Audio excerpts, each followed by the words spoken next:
memikul tanggungjawab penting dalam memastikan masa depan negara terus cemerlang melalui nilai seras Malaysia Madani yang telah diperkenalkan oleh Perdana Menteri kita.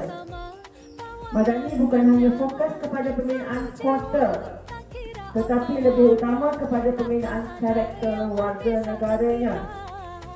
Itu dinamakan sebagai bina insan, ya, yang berkualiti. Sebagai contoh, nilai hormat dalam seras Madani di sekolah sering berbudaya dan mengamalkannya kerana ekosistem di sekolah membentuknya.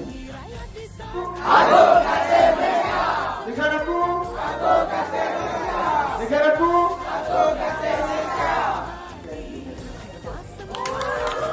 Hadirin sekalian, ayo kita sambut detik ini dengan tepukan pasu.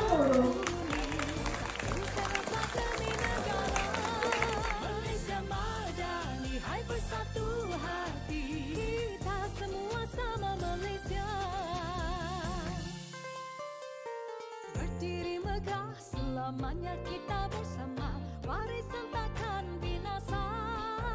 Setia gagah bersama kita merdeka, kita semua anak Malaysia. Selamanya Malaysia, kita Melayu, Cina, India, di Bangladesh kita sejiwa. Malaysia Madani, rakyat disantuni, timur, barat, selatan dan utara. Malaysia Madani, hai bersatu hati, kita semua sama Malaysia.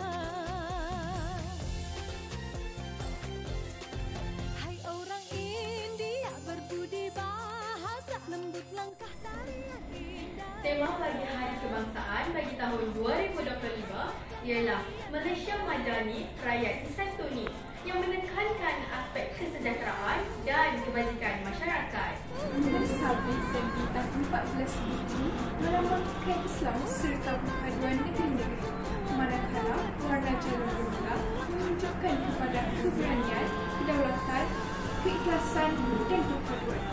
Logo menggunakan konsep Malaysia Madani dengan angin bentangan sebagai lambang ikrar rukun negara.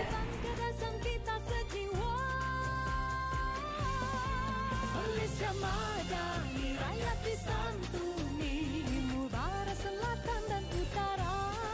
Malaysia Madani, hai bersatu